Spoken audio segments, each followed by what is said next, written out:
Wow. Okay, so um, this deep dive, it's going to take us to some pretty heavy stuff. These materials you gave us really make you think, especially about, medical ethics Yeah. and all the tough choices we face at the end of life. Yeah. At the center of it all is this book, Being Mortal by Atul Gawande. Right. And this isn't just any book. I mean, it was named like best book of the year Yeah. by the Washington Post and the Wall Street Journal. So we're definitely dealing with something powerful here. Yeah, being mortal really got people talking, and not just doctors. Right. Gawande, he's a surgeon himself, but he writes in a way that everyone can understand. He Yeah. really pushes us to think differently about getting older, about dying, what it actually means to live a good life, even when you're facing a serious illness. Okay, so let's jump right in, shall we? One story that really hit me hard was Sarah Monopoly's story. She was this young woman fighting lung cancer, Oh, yeah. and she had this impossible choice to make. Keep going with aggressive treatment, knowing the chances were slim. Right. Or focus on, quality of life with the time she had left. I don't know, it just felt so real, honest. Seeing how we struggle with these decisions. Yeah, Sarah's story is a really good example of what Galande calls medicalizing mortality. It's like sometimes we want to beat disease so badly, extend life no matter what. We lose sight of what the patient really wants. Like, we're so busy fighting death, we forget to ask, what are we even fighting for? What kind of life are we trying to save? Yeah, like, are we just delaying the inevitable? Yeah. At what cost? Exactly. It reminds me of another point Gawande makes, that most medical schools, they don't really teach doctors how to deal with death. It's true. They're trained to fix things, to cure, to solve problems. Death is almost like a failure, not this natural part of life. Right. Makes me wonder, does that make those end-of-life conversations even harder? You're right, it's crucial. Gawande argues that because of this, lack of training, doctors end up on a kind of autopilot. Just do more, intervene, even when it might not be the best thing for the patient. It's like we forget to ask what they want, what their goals are, what does a good day look like for them now at this point in their life. It really got me thinking, am I ready to have these kinds of conversations with my family? What would I want for myself if I were in that situation? Being mortal really forces you to face those questions. Absolutely. It pushes you to shift your thinking. It's not about just living longer. It's about what gives life meaning, especially when time is limited.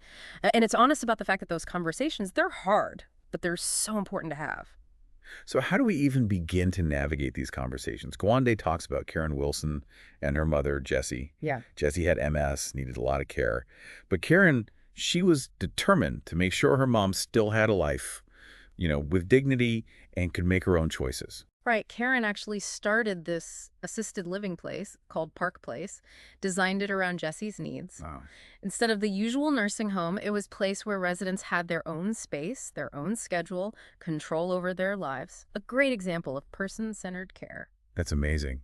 It also made me think about, how hard it is to provide that kind of care. Like, the book also tells this story about Lou Sanders. His daughter, Shelley, is struggling to care for him at home. It shows the strain, the sacrifice involved being a caregiver, Yeah. and it asks tough questions, Hmm? about the balance between what the family needs and what the individual needs. Is it always realistic? Or even a good thing to care for someone at home, especially when it takes such a toll on loved ones? It's an important point. Being mortal doesn't give you easy answers, but it makes you grapple with those tough questions. And it reminds you there's no one solution that fits everyone. What works for one family might not work for another. It's about finding the best way forward for each individual situation. Okay, so if staying at home isn't always the answer, and traditional nursing homes have their own problems, where does that leave us? Well, Gawande talks about this doctor, Bill Thomas, a geriatric physician. He talks about the three plagues of nursing home life: boredom, loneliness, and helplessness. Oh, wow. And he says these aren't just inevitable parts of getting old. They happen because the environment doesn't meet our basic human needs for purpose, connection, control. It's a harsh thing to say, but it's also kind of freeing. It's like we have more power than we think to shape how we age, how we experience end-of-life care.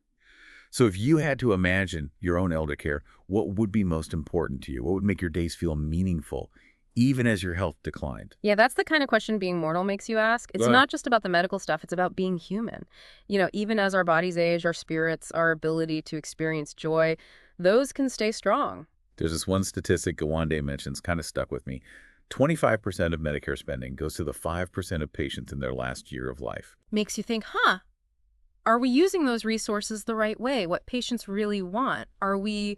Like, are we prolonging suffering sometimes instead of letting people have a peaceful ending? Yeah, that's a really hard question. Gets right to the heart of these ethical issues, you know? Yeah. It seems like being mortal wants us to really think about our priorities. Hmm.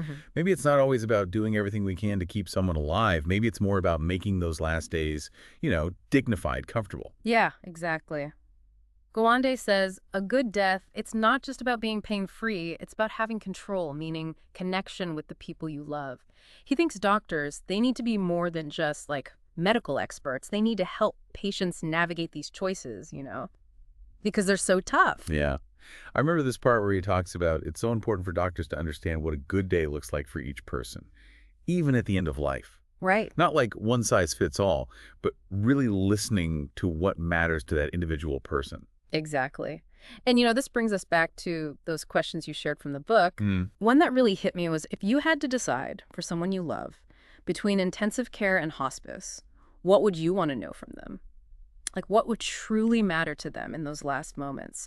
Fighting for every breath or saying goodbye, finding peace. Wow, that's a deep question. One we kind of avoid, I think. But maybe these are the conversations we should be having. Not just when someone's dying, but as part of life. Definitely. Gawande even talks about his own struggles, being a surgeon, having these hard conversations with patients and their families. He tells this story about Susan Block's dad. He said he'd be willing to go through tough treatment, but only if he could still eat chocolate ice cream and watch football on TV. Oh, wow. It's such a simple thing, but it says so much, about understanding what matters to someone. Yeah, it reminds you, even when you're sick, there's still things that bring joy, make life worth living. We should be talking about that, what those things are, not just for our loved ones, but for ourselves too. And that leads to another point Gawande makes. It's not enough to just think about these things, in theory. He gives us some tools, ways to help make these decisions. One he talks about is the 4 things that matter most. I'm curious about that. What does that involve? So it's like a structured conversation, gets people thinking about their priorities at the end of life. What do you want to be able to do? What are you willing to give up? What are your fears? What trade-offs are you okay with making? By talking through these questions, people can figure out what are their values? What do they really want? Sounds like a good way to start those conversations, even though they're hard. And it seems like it could apply to any medical decision, not just end-of-life stuff. Exactly. These tools help people be more involved in their own health care, not just accepting what the doctor says, but making choices that fit their own values, their own goals. I'm starting to see how being mortal isn't just about dying, it's about living well, even as we face the fact that we're all mortal. That's a great way to put it. One of the most powerful things Gawande does, he doesn't just talk about ideas and theories, he shares personal stories, Right. like caring for his own father as he got older. Oh, wow. That must have been hard, both personally and professionally. What did he learn from that? Well, his dad's story, it shows how complicated family dynamics can be.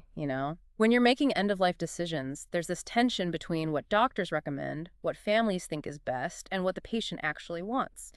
And Gawande, like a lot of us, he struggled with balancing all that. It's like walking a tightrope, honestly. How did he handle that? He realized the most important thing was to listen to his dad, understand his wishes, advocate for them, even when they went against, what the medical book said. It wasn't easy. There were definitely disagreements, doubts, but in the end, he found a way to honor his father's choices while still giving him the best possible care. That's a powerful example, Yeah. It's so important to have those honest conversations, even if they're hard, with our loved ones, to really understand what matters to them, to get past our own fears and assumptions. Yeah. And sometimes the kindest thing isn't doing more, it's letting go, allowing a natural end with dignity and grace. I know we've been talking about well, some tough stuff, Mm. but honestly, I don't know, I'm finding it more like hopeful than sad. Me too, yeah. Like being mortal, it gives us permission to talk about these things we've been avoiding for so long. It's true. It's not like a light read, but it's so important. It's like we need to almost take back the conversation about death, get it out of the hospitals, bring it back into our lives, our homes, our communities. Yeah, it's a human experience, not just a medical thing. Mm. Maybe if we remember that, we could approach it with more, I don't know, more kindness, more understanding. Exactly. And being mortal reminds us, even though we're mortal, there's still so much we can do to make our lives meaningful. One of the big things I took away from it was how important it is to talk about what we want for ourselves, for our loved ones, what our wishes are. It's not always easy, but when we're clear about our values, our priorities, what we want those last chapters to look like, it can be, I don't know, it can be really powerful. And it doesn't have to be all, doom and gloom. It's not just about these big questions of life and death. It's about the little things, too. Those everyday joys that make life worth living, even when you're facing a serious illness. Like Guande talks about a good day and how what that means might change as we get older, as our situation changes. It's about finding what brings us joy, what gives us a reason to get up in the morning, what makes us feel connected to the people we love or the things we care about. Right. And even when things are getting harder, there's still so much to appreciate, to hold on to. It goes back to that idea of, being in control of your own life, helping people make choices that fit their values, their priorities, even when those choices are tough, or maybe not what everyone else expects. It seems like being mortal, it's not just a book, it's a call to action. Like it's challenging us to rethink how we approach aging, dying, what it means to live a good life, not just for ourselves, but for everyone. Absolutely. It's a challenge to change our healthcare systems, our attitudes as a society, and even our own willingness to face these conversations, as hard as they are. And it starts with each one of us. So, as we finish up this deep dive, I want to leave you with a question. What's one thing you could do today to start a conversation about this with someone you love? Maybe share an article, ask them about their wishes, just tell them what you're thinking, what you're feeling about aging, about death. Yeah, the important thing is to start talking. Make space to be open and honest about these things. They're a part of life. Because maybe by facing the fact that we're all going to die, we can actually live more fully, more intentionally in the time we have. Thanks for joining us on this deep dive. It's been, wow, really thought-provoking. We hope it's inspired you to keep exploring these questions in your own life and in your conversations with others.